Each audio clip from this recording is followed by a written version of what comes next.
Ang hindi ko maintindihan sa nagrereklamo, dati siyang naging APRO chairman, alam niya ang patakaran at alam niya ang ika nga proseso ng budget.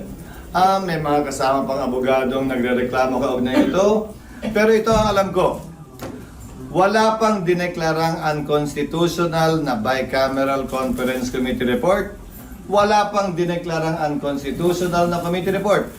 Sa katunayan, wala pa yatang dinedemanda sa korte para ideklarang unconstitutional ang isang committee report o bicameral conference committee report.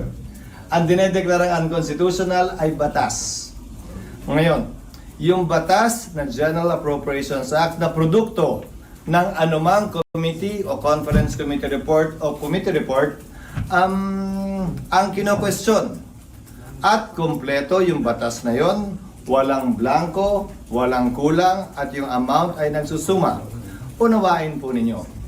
Ang budget ay may humigit kumulang 200,000 linya na may mga nakasulat na pamagat, titulo ng proyekto at amount. Hindi yun ganun kasimple na gawin o ginagawa. Kaya ang isa, kung mapapansin din niyo, pinakita nilang unang kopya na may pirma ako.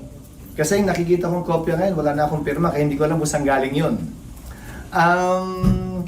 Ay nakasaad doon na otorisado ang Committee on Appropriation and Finance na mag-correct, magpuno, maglagay dahil posible na may nakaligtaan doon.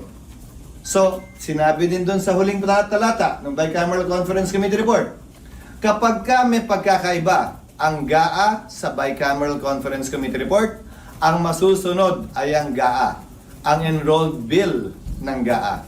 Kung babalik tanawan naman natin, ang mga naging desisyon ng Korte Suprema, ang pinagpipilian lamang ng Korte Suprema kung sakasakali may pagkakaiba, kaugnay sa isang panukalang batas, ay ang journal entry rule na tinatawag o yung pinasok sa journal base sa debate ng Kamara at ng Senado o yung enrolled bill. Ito yung pinirmahan ng Speaker, Senate President, Secretary General ng House, Secretary General ng Senado at ng Pangulo. Ayon sa Korte Suprema natin, sa mahaba at marami ng desisyon, ang susundan at sinusunod, kaya yun yung nakalagay sa Bicameral Conference Committee Report, ay yung enrolled bill. Yung pinirmahang bersyon ng batas ng Pangulo, ng leader ng Kamara at ng Senado at ng Secretary General ng dalawang Kamara. Iyon ang mag-govern. Ngayon, kung may kulang doon, tama lamang na ito'y ma-question. Or, pag may nirelease dahil fill in the blanks yun pagkatapos, tama lamang na hindi i-release yun at hindi payagan i-release yun. Pero hindi ang anumang basehan sa isang committee report na gaya ng sinabi ko.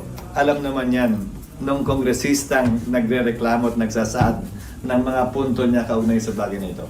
SP, yung kumakalat po na may blanco, na may napirmado po na hindi po siya enrolled bill. Hindi siya enrolled. Ang enrolled bill ay yung pinirmahan ng Pangulo sa Malacanang. Ang enrolled bill ay yung ganito kakapal na 3 volume yata yun kung hindi ako nagkakamali. Naulitin ko, kulang-kulang o mahigit 200,000 linya ang laman nun. Na ganito pa kaliliit yung pakikita naman kahit walang microscope. SP, dun sa pinirmahan nyo, walang blanco. Wala. Sa nakita niyo po, ano po yun? Ano po yung dokumento yung tingin? Hindi ko alam. So ulitin ko siya yung naglabas, siya yung nagpapaliwanag. Sa totoo lang, hindi ko alam kung ano yung kanyang sinasaad at sinasabi. Pero ulitin ko, ano man yung pinapakita niyang committee report o di umano bicameral committee conference report, yung finorward lang sa akin ng isang kasamahan natin sa media, hindi ko nakikita yung pirma ko doon. So hindi ko alam kung ano yun. Pero kung ano man yun, ulitin ko, ang basehan ng importante at ang masusunod at ang pwedeng ideklarang unconstitutional at illegal ay batas. Hindi po batas ang BICAM. Hindi batas ang committee report. Ang batas ay yung pinirmahan na enrolled bill, enrolled copy ng bill ng Pangulo. Iyon ang pwedeng questionin. Dahil sa tinigal-tagal kong abogado, wala pa yata ako nabalitang pinadeklarang illegal at unconstitutional na committee report. Kanina nga lang, hindi ba, may substitute committee report pa nga, yung isa sa mga controversial na bill ngayon. Pwede naman kasing palitan yon, punuan, amyendahan, dahil hindi pa naman talaga pinalito. So what would be the motive? Palapit ng eleksyon, ang kulay politika ay masyadong matingkad sa ngayon. At siguro sa mga susunod na araw, wag na tayo magulat sa mga dagdag pang mga kwento, atake o pagpuna tulad nito dahil tila naglinyahan na sila sa buhangin kung sino ang sa kaliwa, sino ang sa kanan, sino ang sa pula at sino sa puti. Lahat tayo may kaing mang inasal. Di mapipigil ang kamayin para solve ang kain. Sige lang, extra rice na ba? Taktak all you want. Ikaw ang masusunod. Iba-iba man ang kain, solve ka dito. Yan. Sir, Tama, biglang kayo na may naupusan ngayon. Okay. Sir, sinasabi mo na parang wala namang na-declare na committee report na unconstitutional. Are we saying na parang wala namang sense na magreklamo o wala Kaya namang reason? sa totoo lang, kaya hindi sa iniiwasan ko, marami lang talaga ibang trabaho at marami mas mahalagang bagay na dapat tugunan ng pansin. At hinahayaan ko sana ito dahil para sa akin nga, sabihin na natin kunwari lang, di ba, na lahat ng sinabi niya ay totoo na hindi ko kinoconcede sa kanya. Anong ko-question niya sa korte? Anong illegal, anong bawal? Dahil sa dulo, ang tanong, yung GAA ba, yung General Appropriations Act ba, yung Enrolled Bill ba, may blanco ba? Hindi tama na mag-akusang may blank check na binigay ang Kongreso. Mali yun. Kasinungalingan yun at hindi totoo yun. At kung blanco man yung nasa GAA, hindi pwedeng i-release ng DBM yun. Hindi pwedeng i-release ng National Treasury yun. Kung may typographical error sa enrolled bill, na let's say may blankong linya doon na sinabi Project ABCDE o Kalye o Road ABCDE na walang amount, hindi pwedeng release yun at sulatan ng amount na kahit sino man yun. Hindi na kailangan i-deklara pang unconstitutional yun, i-consider ang error yun, at hindi pwedeng i-release. Kung gusto nila mag-aksaya ng panahon para magsampa ng kaso sa korte, malaya silang pwedeng gawin yon.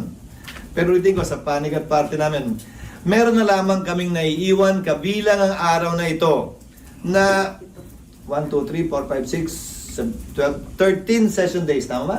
Kabilang ito. Sorry, 12 session days, kabilang ito. Minus nyo na ang Chinese New Year. Sa 12 session days, mas pagtutuon na namin ng pansin ang mga panukalang batas na sana'y mahabol pa namin sa ika-19 na Kongreso na mas makapakinabangan ng ating mga kababayan na siyang pinagtutuon na namin ng pansin. SP dun sa 1979, anong effect nung... Ano yung 197? Yung teenage pregnancy Okay. bill. Anong effect nung withdrawal doon sa... Kasi nag-file na siya ng substitute bill ngayon. Anong magiging effect? Natanong nyo ko nung una kaugnay nito kung pabor ako o kontra. Ang sabi ko ay sa kasalukuyang version, kontra ako. Pero sabi ko din, kung naipaliwanag at nai-distribute yung aming sagot, ito'y sumasa-ilalim pa sa kasalukuyan sa proseso ng lehislasyon. It's still subject to the procedure of legislation, the rigors of legislation, which among others include debate, interpellation, and amendment. So, wala pa namang botohan sa final na version. Sa araw na ito, naghain ng intensyon si Senator Risa na palitan. Yun na una niya nang inihain na hindi ako sang-ayon. At aminin ko, sabi ko nga din sa aking press statement na nakaraan, nagsumiti ako ng mga panukalang amendment sa kanya. Na karamihan naman yata ipapasok niya sa substitute bill bagaman hindi ko pa nakikita. Aantabayan na namin yun. Pero ang bagong development din ay yung withdrawal ng ilang mga senador na hindi ko pa rin nakikita dahil nasa plenaryo pa ako, nasa baba ako kanina. Titingnan, susuriin namin yan pag nabasa ko na yung sulat ng mga nag-withdraw ng mga senador at kung may epekto man ito o wala. Sir, under the procedure, pag nag-withdraw yung mga nag-sign, ibabalik ko din sa committee. Depende kung ilan. Parang 4 na po. 7. Majority na. 7 na. Depende kung ilan at kung majority na base sa komite. At kailangan din suriin dahil minsan may mga joint committee. Sang-ayon sa aming rules, kung pupunta tayo dyan, ang binibilang ay yung miyembro ng lead committee. Hindi pwedeng double count. Kasi di ba, referred to the committee on, kunyari, health, finance, and kung ano man. Hindi ito total yon kasi minsan may mga miyembro ng 2 o 3 komite. Ang titingnan ay yung bilang at dami ng lead committee. Sa kasong ito, ang lead committee ay Committee on Women. Pero sir, nag-manifest na si Senator Risa, sir, di ba, na may substitute bill siya. So kung substitute bill, yung level nun, It Babalik. remains in the plenary, sir. Babalik. Babalik sa... Babalik sa Yes, kung substitute bill. Pero hindi ko pa nga hindi ko pa na kasi nababasa yung letters of withdrawal at kung ilan eh. Pero parang ginawa ko, kung napapansin nyo, yung right sizing bill, nag-substitute ako without prejudice to interpellation. Parang pagdebatihan namin, ito na. Plenary na yun, sir. Plenary yun. Ginawa din yan ni Senator Mark Villar dun sa right-of-way bill. Imbis na debatihin siya, mag-interpolate si Senator Coco ang minority sa mga provision na pareho naman kami nag-aagring mali, pinalitan na agad para klaro na hindi naman tayo nagkakaiba, pareho naman tayo. So, ginagawa yan at nagawa yan. Hindi ko lang malaman sa ngayon, sabi ko nga, yung epekto kung meron man, yung withdrawal. Dahil hindi ko pa nakikita yung sulat. Pero SP, yung substitute bill, hindi siya